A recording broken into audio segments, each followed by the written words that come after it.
You're listening to the Lanterns Radio Network. We are the network dedicated to empowering the individual, illuminating the truth, defending American exceptionalism, and inspiring future generations. Stay connected and get involved at lanterns.buzz for great radio. Get commentary and news of the day. Lanterns.buzz.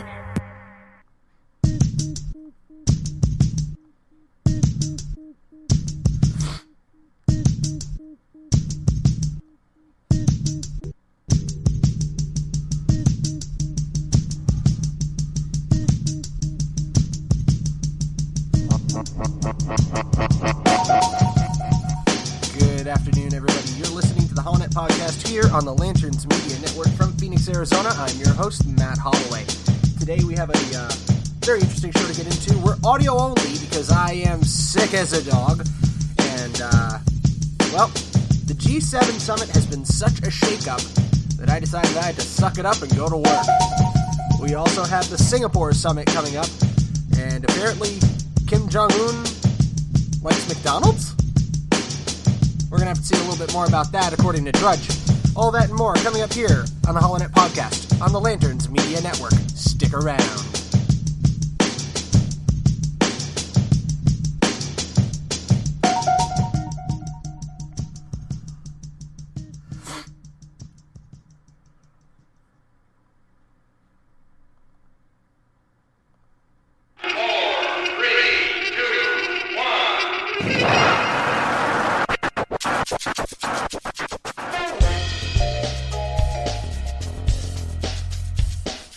You're listening to the HoloNet Podcast on the Lanterns Media Network.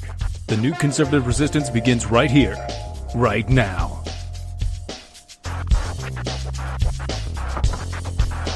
I will build a great wall on our southern border, and I will have Mexico pay for that wall. Mark my words.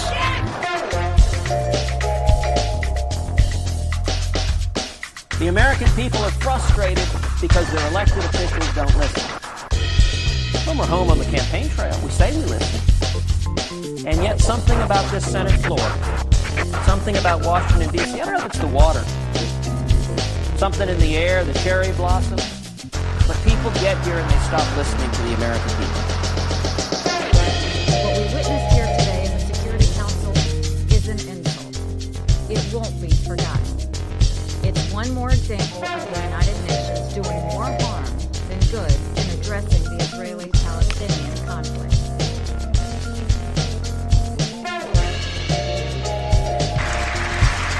My duty, and the sacred duty of every elected official in this chamber, is to defend Americans, to protect their safety, their families, their communities, and their right to the American dream.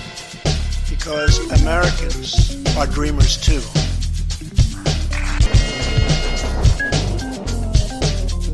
I want the people of America to be able to work less for the government and more for themselves. I want them to have the rewards of their own industry. This is the chief meaning of freedom. Until we can reestablish a condition under which the earnings of the people can be kept by the people, we are bound to suffer a very severe and distinct curtailment of our liberty. The chair recognizes the gentleman from Arizona.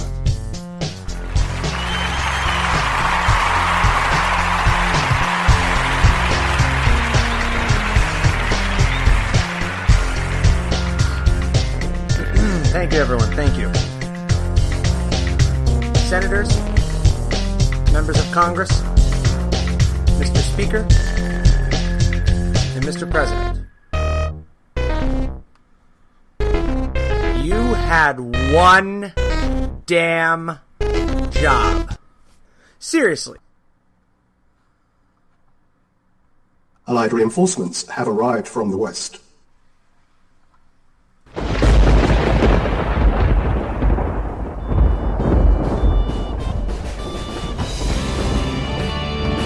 Incoming transmission. You're listening to the HoloNet on Lanterns Media Network. The millennial conservative resistance begins here.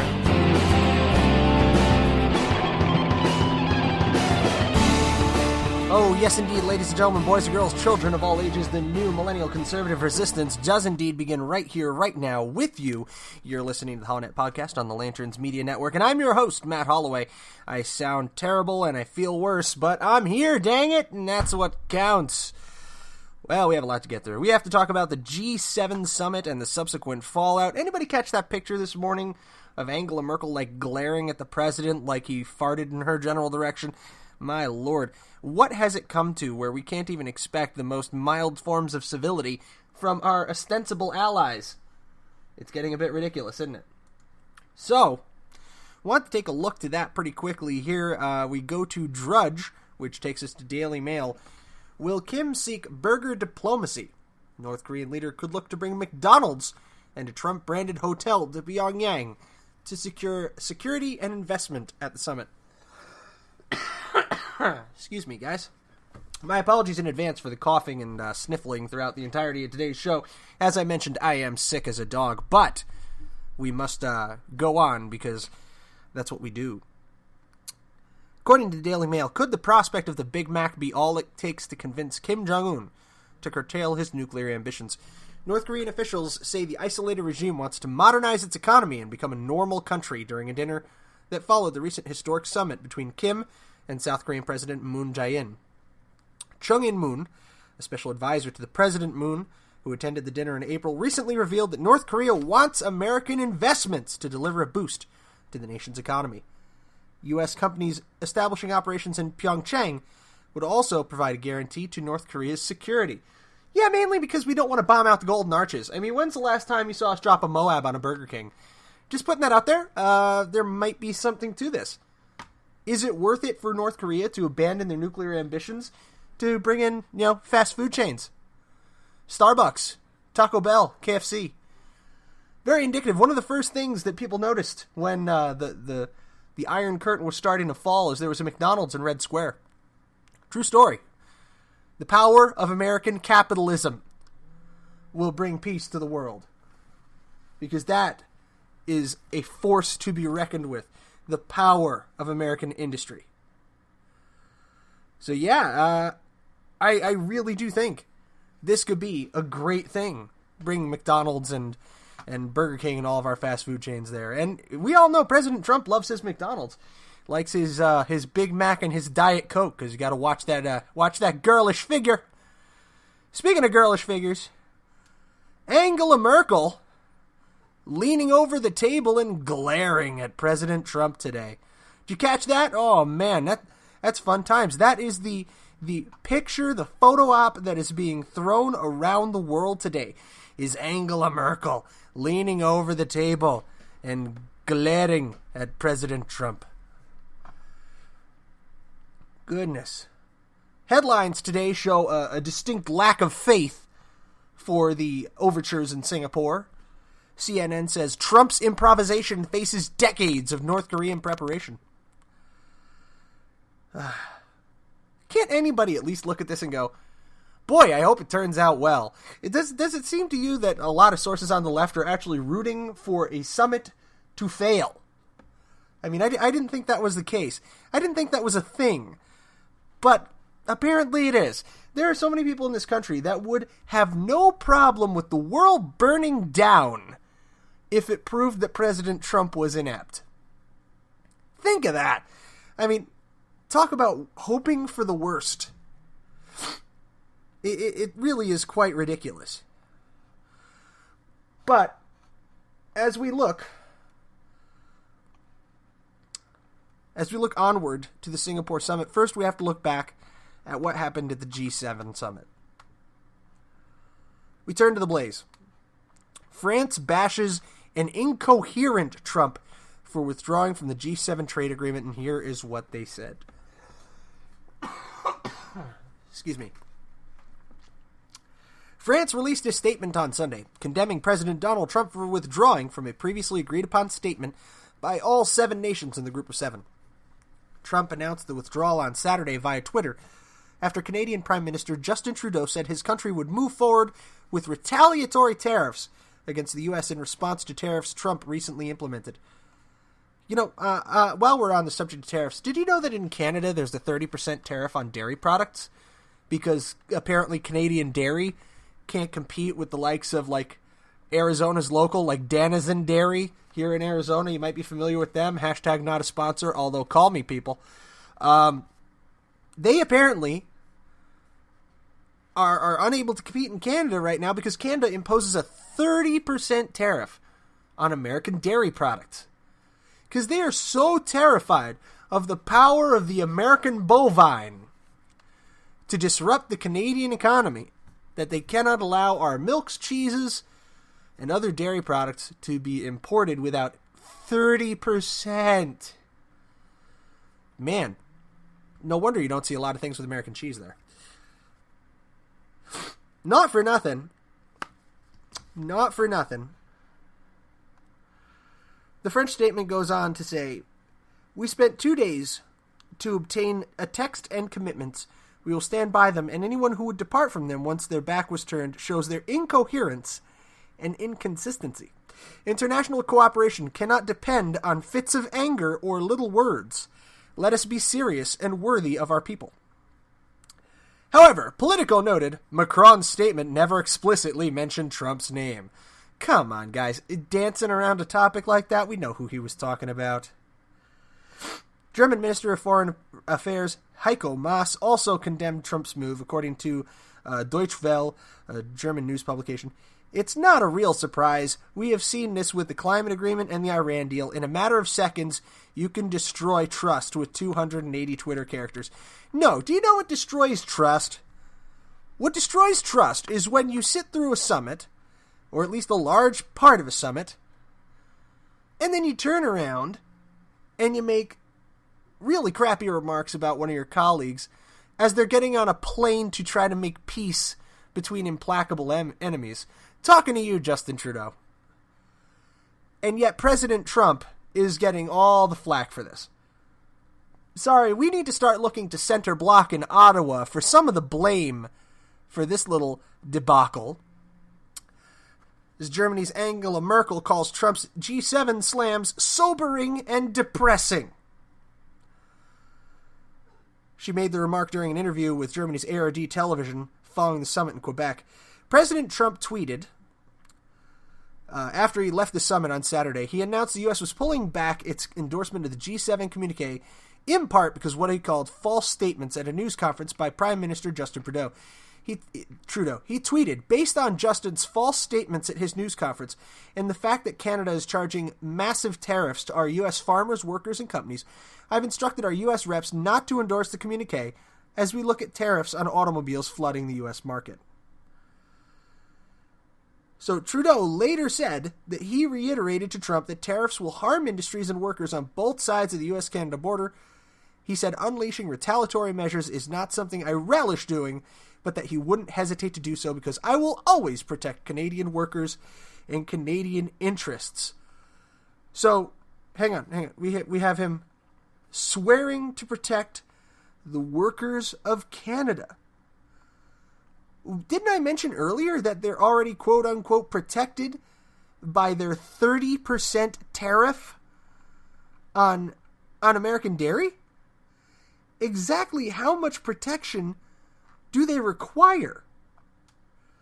President Trump's actions at the G7 summit boil down essentially to, okay, you want to do away with tariffs?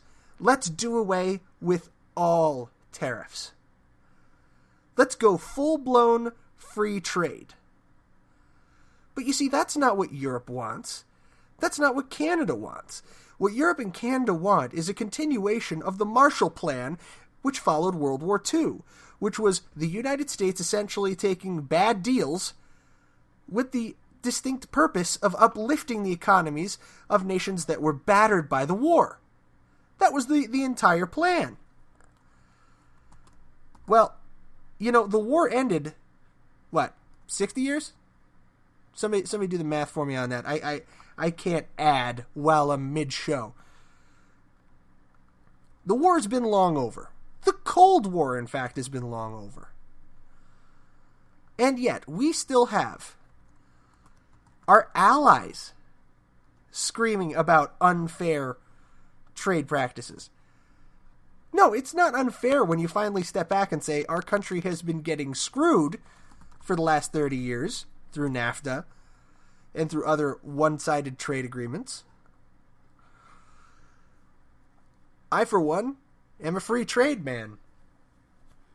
I believe that American goods can compete anywhere in the world, and that we don't need to tilt the tables in our favor.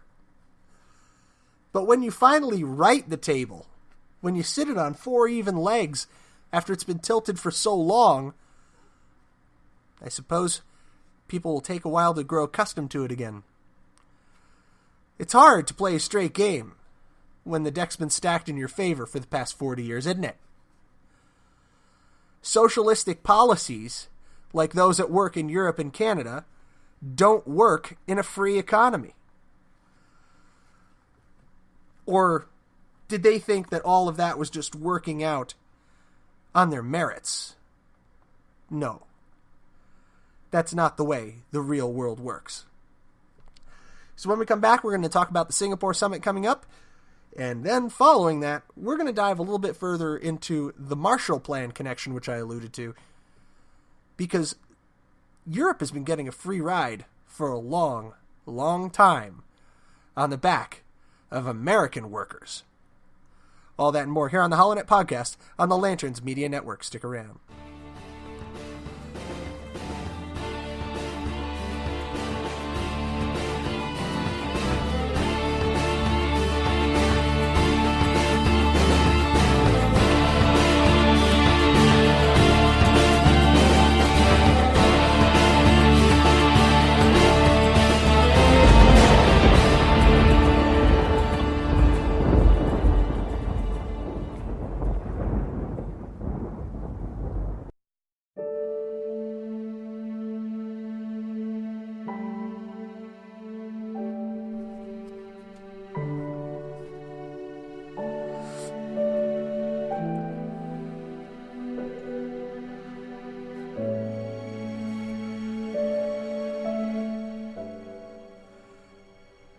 Hey everybody, wanted to talk to you real quick about something near and dear to my heart. And that's the ability of communities, absent any major government intervention, to reach out and support one another. An example of that I'm seeing in real time is with the Tonopah Community Education and Outreach Center. The community of Tonopah, Arizona, absent major donations from huge companies or government entities, that community is coming together to brighten their own future. And you can be a part of that. The Treasures Galore Yard Sale takes place every third Friday and Saturday, 7 a.m. to 2 p.m. at 375th Avenue in Van Buren. It's free to vendors, with facilities, water, and electricity available for the first 5 vendors there. There's Saturday and Friday night. Security is there Friday night on scene to protect your valuables as well. This benefits the Community Center Fund. Check them out on Facebook, or just search for the Tonopah Community Education and Outreach Center. Again, that's at 375th Avenue in Van Buren, Tonopah, Arizona, every third Friday and Saturday. Help a small community make a big difference.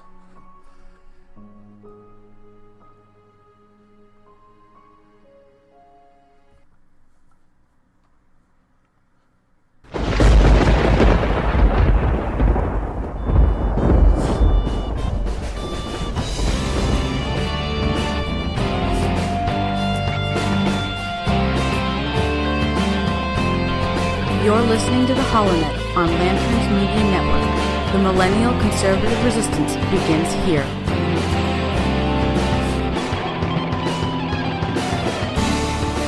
All right, we're back. You're listening to the HoloNet Podcast here on the Lanterns Media Network from Phoenix, Arizona. I'm your host, Matt Holloway. Boy, that cuts off rather suddenly anymore. So, coming back in, we wanted to talk really quickly about this new Singapore summit coming up here in this coming week. Now, the Singapore summit really follows President Trump, as is seemingly typical of him now, doing the unexpected. North Korea called for a summit with the President of the United States, a call which has typically been rejected in the past, and President Trump called the bluff. Said where and when. Last month, U.S. Secretary of State Mike Pompeo said the U.S. is prepared to offer North Korea security assurances and bountiful private investment if it makes the strategic choice to give up its nuclear weapons. Think about that. You have a country of people who are starving, who are oppressed. I think one thing we have to think about, one thing we have to consider, is how does the Kim regime survive in a liberalized economy? In an economy where food and funds are more plentiful. Despots survive in adversity because they wage that adversity as a weapon against their people, as a method to enslave them. It's pretty easy to get somebody to do what you want them to do when they're starving. You offer them food. When they're endangered, you offer them security. When they're cold, you offer them shelter. As many Eastern European countries found in the wake of the Cold War, it's very, very difficult to keep a populace under control when they have access to good food, to a prosperous economy, and to knowledge. So I would say, even though the deal looks very good on the surface to us, and we find ourselves wondering how could North Korea possibly refuse, we have to remember that improving the way of life for the North Korean people may not be in the best interests of the North Korean government. They may not want to make their country better, because it's far easier to control people who are constantly in a state of fear.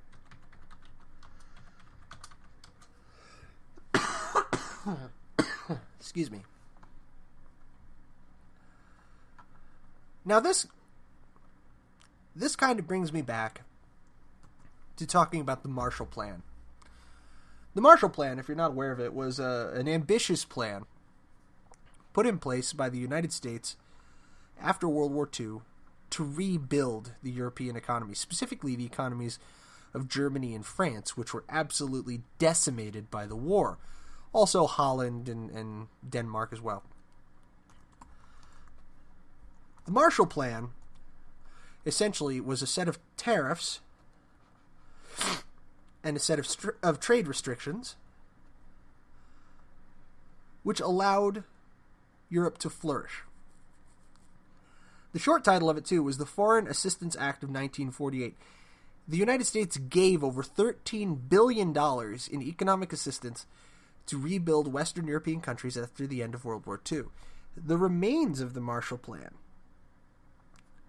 were in the trade structure and tariffs, which were later continued by the EU and the other Western European nations in order to guarantee that they would be prosperous.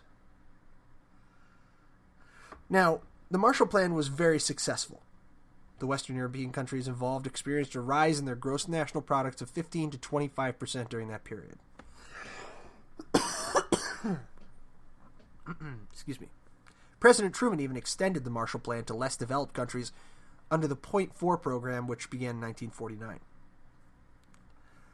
Now, when the Marshall Plan ostensibly ended in the early 1950s, around about 1952, the trade agreements were still very much tilted in Europe's favor. The United States didn't really tend to care very much because we were prosperous. We were the economic juggernaut of the world. But as President Trump, love him or hate him, has pointed out on many occasions, trade agreements with the United States tend to be distinctly one-sided in favor of the other nation. China tends to do this. The EU tends to do this. Our greatest allies benefit from extremely one-sided trade agreements with the United States. The North American Free Trade Agreement, NAFTA, is far from free trade. It actually distinctly benefits the Canadian and Mexican economies to the detriment of our own. Things to think about. When you're finally evening up the discussion, of course the other side is going to cry foul. Of course we're going to get horrific statements from Justin Trudeau. We're going to get blowback from Angela Merkel. We're going to get derision from President Macron of France. Really, the one thing that I can point to that I think President Trump truly did wrong in these proceedings is not paying great enough heed and attention to our allies in the UK.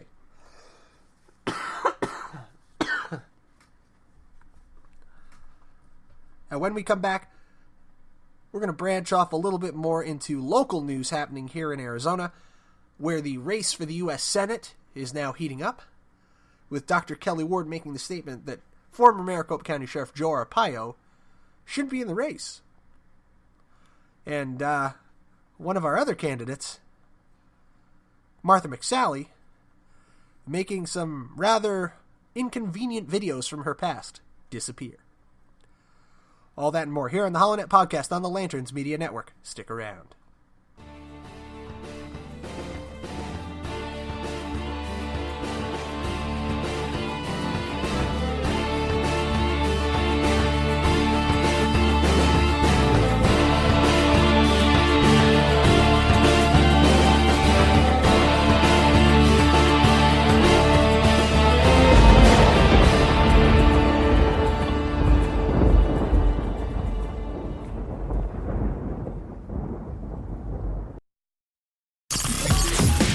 You're listening to the Lanterns Radio Network. We are the network dedicated to empowering the individual, illuminating the truth, defending American exceptionalism, and inspiring future generations. Stay connected and get involved at lanterns.buzz for great radio. Get commentary and news of the day. Lanterns.buzz.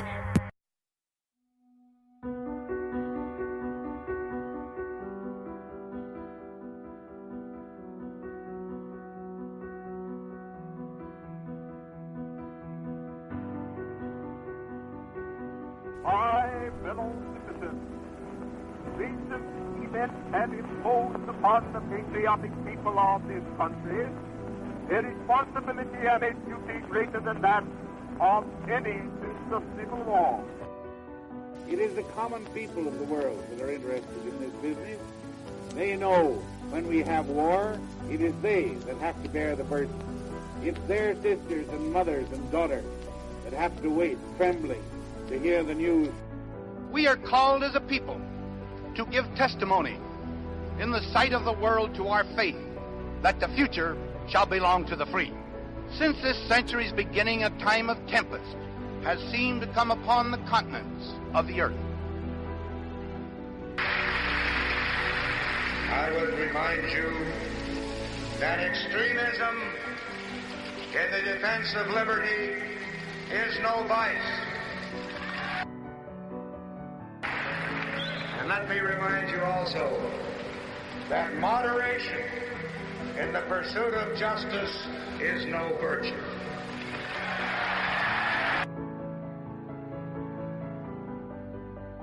I want the people of America to be able to work less for the government and more for themselves. I want them to have the rewards of their own industry. This is the chief meaning of freedom. Until we can reestablish a condition under which the earnings of the people can be kept by the people, we are bound to suffer a very severe and distinct curtailment of our liberty. You're listening to the HoloNet Podcast on the Lanterns Media Network. The new conservative resistance begins right here, right now. Allied reinforcements have arrived from the west.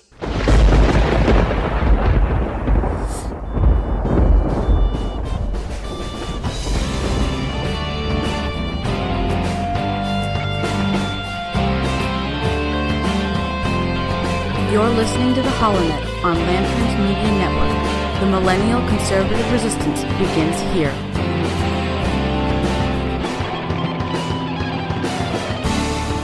Yes, indeed, everybody. Thank you for sticking around, even though I'm probably a little bit hard to listen to between all the hacking and sniffling. But I know we were going to touch a little bit upon the Arizona election for Senate, but I'm going to just push that a little bit down the road because a bit of a more impactful story has come to my attention from two sources. First, we go to Kronenzeitung. This is from the... Oh boy, this is actually a story... Yeah, it's already tomorrow there. But anyway, this is from Austria. This is actually an Austrian news site. The Austrian government is closing 7 mosques, and up to 40 imams are being expelled from the country. The government is calling for political Islam to fight. Severe blows, such as the closure of 7 Islamist mosques and the expulsion of up to 40 imams, are being prepared. My apologies, this is translated by Google, so bear with me. The measures follow a study of the Ministry of Interior, which announced in May all clubs and organizations which are under the Turkish religious authority to scrutinize. We are only getting started. Vice Chancellor Heinz Christian Strack announced at a press conference there would be further consequences. As Corona.at already learned from insider circles on Thursday evening, the Ministry of Culture and the Ministry of the Interior already gained initial insights from examinations of Muslim institutions, which are now followed by consequences. The government made it clear on Friday that the first closures of the Salafist facilities and mosques and the expulsions of imams will take place. The Mosque of the Grey Wolves and the Arab religious community are to be disbanded. 4 institutions in Vienna, 2 in Upper Austria, and 1 in Carinthia are affected by the closure of the mosque. For example, the far-right Grey Wolves on Antonsplatz in Vienna Favoriten will have to close its doors, according to the decision of the Ministry of Culture. The Nizam-e-Alem Association, which is apparently under the influence of the Grey Wolves, is prohibited from practicing the mosque and any ritual acts. The reasoning, violation of Islamic law by illegal operation of a mosque, which was also reported by the Islamic religious community itself. In addition, the Arab religious community, which operates at least 6 mosques in Vienna, is also to be dissolved. The reasoning is violation of positive attitude to the state and society of Austria. The closure is to be carried out immediately by the Kultusam Bescheld, but there is a right of appeal. Following that, we go to Breitbart. Erdogan, President Recep Tayyip Erdogan of Turkey, we've mentioned him many times before. We go to Breitbart, actually Jerusalem. Erdogan predicts war between the Cross and the Crescent over the closures of mosques in Austria. Turkish President Recep Tayyip Erdogan attacked Austria's impending closure of mosques and consequent expulsion of Turkish-funded imams, saying the move is anti-Islamic while promising a response. These measures taken by the Austrian Prime Minister are, I fear, leading the world towards a war between the Cross and the Crescent, Erdogan said in a speech in Istanbul covered by AFP. Now, we mentioned on this show months ago the new government that took control, the populist right-wing government that took control of Austria. Now, as part of the governing coalition's campaign against radical Islamic ideology and influences of countries like Turkey in the Austrian Islamic community, 40 to 60 imams, including their families, could be expelled in total. The imams all stand accused of having received funding from abroad, and investigations have been launched into 11 cases. So here is what Austria is doing. You have to remember, from a historical perspective, Austria was the front lines in the attempted Turkish conquest of Europe in the Middle Ages. Vienna was the battlefield. It was the golden ring that the sultans of the Turkish Empire, of the Ottoman Empire, wanted to seize in order to bring Europe to its knees. And Vienna withstood it. So there is a major historical casus belli, or cause for war, in Austria, in their cultural and historic memory. There is major cause for them to be concerned about Turkey and about other Middle Eastern nations flexing the muscle in their country. This is reasonable. And I don't see it stopping anytime soon, especially when we see responses like this from Erdogan in Turkey, seeming to insist that an ongoing war between Christianity and Islam is forthcoming. Look who's treating it like the Crusades all over again. Erdogan, who we've spoken about on this show before, who survived a coup attempt last year, who manipulated the press within his own country, who attempted to bring the United States in to assist in his coup, who has rewritten the constitution of Turkey to make his own office more autocratic. And this is our quote-unquote ally. I think it's time to seriously examine the NATO status of Turkey. Because what would happen to NATO should a significant rift or even hostilities erupt between Turkey and another long-standing NATO member in the form of Austria? Where do we turn in that case? I believe in this situation, we have to support the Austrians, who are acting purely out of self-preservation at this stage. Now, for further information about Austria, you can check out. I'll put the link into the comments here. You can check out Krone.at, Kronenzeitung, which is one of their big websites. I'll drop that in there right now so you can see the original story. Also, drop a link to the Breitbart story as well. Get in the comments. What do you think? Do you think we're going to see a greater escalation in tensions between these southeastern European nations and Turkey? Do you think this area is going to remember the horrors that they endured antecedent to World War I? These are fresh wounds, only a century old, and Europe has a long memory.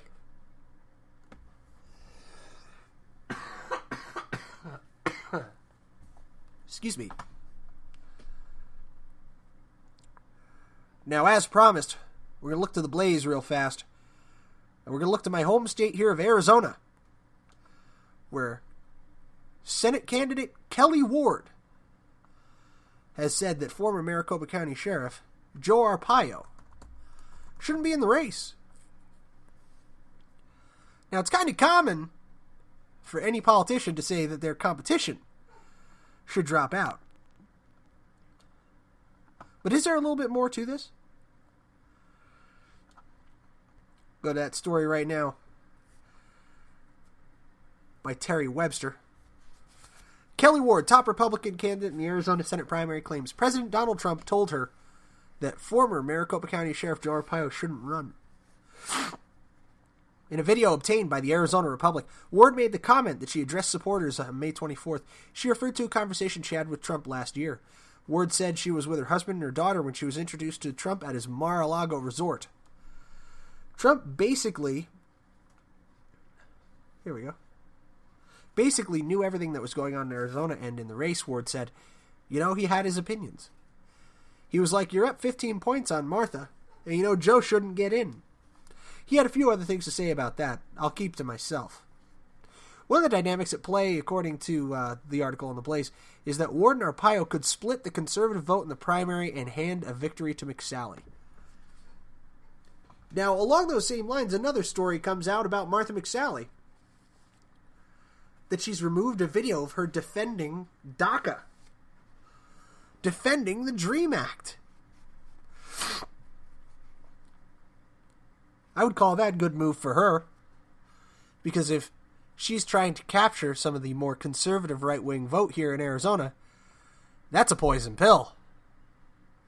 That video could crush her candidacy.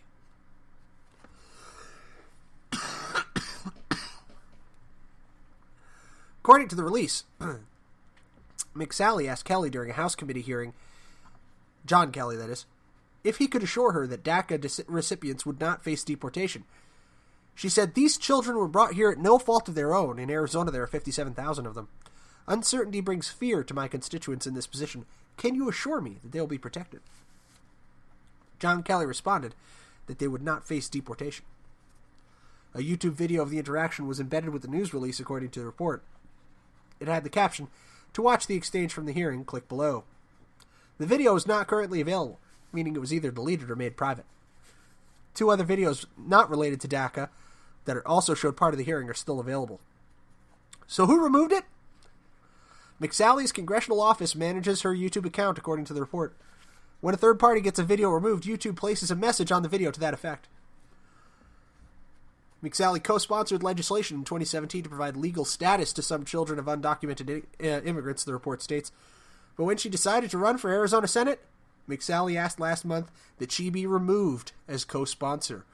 Ooh! It's that same old story. Every Republican and their brother decides to run to the well of the grassroots conservatives when it's primary time. But when you're in office, you drift a little bit to the left. You go along to get along. But when it's primary time, all of a sudden, you're a rock-ribbed conservative again. You know, in the launch of this show, if you listen to me getting set up, there's a quote from Ted Cruz that Washington changes politicians. He says maybe it's something in the air or the water or the blossoms. But very few politicians listen to their conservatives once they get into D.C. Listen to their constituents, excuse me. And I think it is a sickness associated with the office, and I think, regrettably, it's a sickness that McSally has acquired. So, whom do you vote for? Do you go for Joe? Or do you vote for Dr. Ward? In the coming weeks, as we approach the primary vote this August, we're going to examine the candidates for Arizona. We're going to get a little more into detail about Joe Arpaio, Kelly Ward, Martha McSally. And yes, we're even going to talk about Kyrsten Sinema. Oh, Kyrsten Sinema, the likely Democratic nominee for the current Senate race in Arizona, who believes the Trump administration made a mistake in withdrawing from the Iran nuclear deal. My, oh my. 2 years ago, she was one of the 25 Democrats to vote against the deal. And on Wednesday, she flipped her stance, according to azfamily.com. She now says, removing ourselves from the agreement without a clearly defined strategy does not make our country safer. So, removing ourselves from a deal you voted against, one of the few Democrats who did vote against it, that was a point in her favor. She says it doesn't make us any safer. So we're going to talk a little bit about Kyrsten Sinema as well. We're going to dig deep into this because this is one of the 6 key races coming up in 2018 which will decide whether President Trump is a lame duck president going into the 2020 term, or if he continues to be able to get some work done. I say some work done, as the Democratic Party continues to drag their feet and dig in at every turn, slowing the president's nominee confirmations to a crawl. So stay tuned for that. We're going to set aside segments for each one of the candidates. I'm going to see if I can get them on for some interviews, some long-form interviews. Haven't done one of those in a while. And frankly, I'm looking forward to it.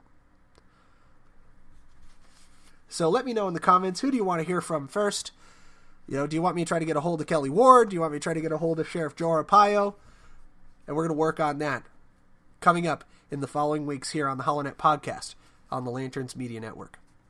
Now, if you stuck around with me this far, want to thank you for doing so. I know I sound terrible. The reason I'm audio only is I'm pretty sure I look terrible right now. Have a little cold rolling through the Holloway household, and it's got us all down for the count. But The G7 summit, there's a lot of mixed bag going on as far as the reporting on either side, on the right and the left. I think the most important takeaway from the G7 summit is that President Trump, while perhaps ineloquent, I feel is still acting in the best interests of the American people. Because from a trade perspective, it has been a rigged table for a long, long time. And of course, the other players are going to object when you point it out. President Trump has called the G7's bluff on the concept of free trade. And on the face, I agree with it. If we want free trade, let us have free trade. But free trade works both ways. It's not simply unfettered access to the American market, one of the sweetest in the world. It's unfettered access to all markets for all competitors. And that is what we should pursue at the negotiating table of the G7 and in all diplomatic overtures in the future. President Trump, his heart is in the right place a lot of the time, I think, but he is about as subtle as a sledgehammer. Diplomacy is a subtle art. And the president is a bull in a china shop. I should say a bull in a china shop. He gets a lot done, but it's not always pretty. And it's not always quiet. But this is why I believe in my heart we are going to see the man get reelected in 2020. Because he pushes ahead. I'm going to continue to call him out when I see him do something I believe is foolish. I'm going to continue to point out again his brashness. But if it stands to the benefit of the American people, maybe we'll let the bull take out some of the dishes every now and again. So with that, we're going to take a look at what's trending here on Twitter on Sunday, June the 10th, in the year of our Lord 2018. The Tony Awards, nobody cares. Oh, that's right. I think E3 is going on today. That's right, the E3 convention's going. I'm saying to myself, why am I seeing all these video game titles trending on Twitter? It's E3. Oh, the new games are going to be coming out. Fallout 76, Dying Light 2, Gears 5, Jump Force, Cyberpunk 2077, Devil May Cry 5, Division 2, Battletoads. It's a good weekend to be a gamer. So, I can tell you what I'm going to be doing for the rest of the afternoon. Coming up this week, you're going to want to keep your eye on Singapore. Listen for the sounds of Europe recoiling from President Trump's challenge on the G7. And watch the quiet old man in the corner. Watch Turkey. How they respond to Austria's bombastic move to close down mosques and deport their imams is going to be very telling of what the future holds for Middle Eastern European relations. With that, folks, I'm going to wish you good night. God bless you. And God bless the United States of America. From Phoenix, Arizona, I'm your host, Matt Holloway. Good night.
Hey everybody, this is Matt Holloway. You're listening to the HoloNet podcast on the Lanterns Media Network, and I want to thank you for your continued listenership and readership and all the support that you've given me and everyone here at Lanterns over the course of the last year or so. Now, as we come up on a year of delivering this podcast on a weekly basis, we've begun to feel a bit more like a community here at Lanterns.buzz. And right now, we're a community that's in need of assistance. So I wanted to call on all of you today, if you can, to log on to patreon.com and search for Lanterns on patreon.com. That's patreon.com/lanterns, because we need your assistance in order to build this network out bigger, stronger, and better than it's ever been. With your support, we can bring in more voices that have been stifled. We can celebrate American exceptionalism. We can grow and educate our people. We can lift a lantern to shine a light into the darkness. Our mission is to shine a light on the actions that our government is taking now or have taken in the past to threaten the rights of Americans without consideration to the political party or organization. We will expose destructive counterculture that aim to destroy the idea of America and celebrate the parts of our culture that live up to the great ideals formerly expressed by our founders. Up until now, our entire operations have been funded from the generous contributions of our team members. That generosity has created a growing demand for our pro-American content, and with that growth has come new challenges to expand our operations. Our goal is to expand and maintain the operations of our website and the radio network. And we humbly and graciously ask that you consider supporting Lanterns.buzz by becoming a patron on patreon.com. Again, that's www.patreon.com/lanterns.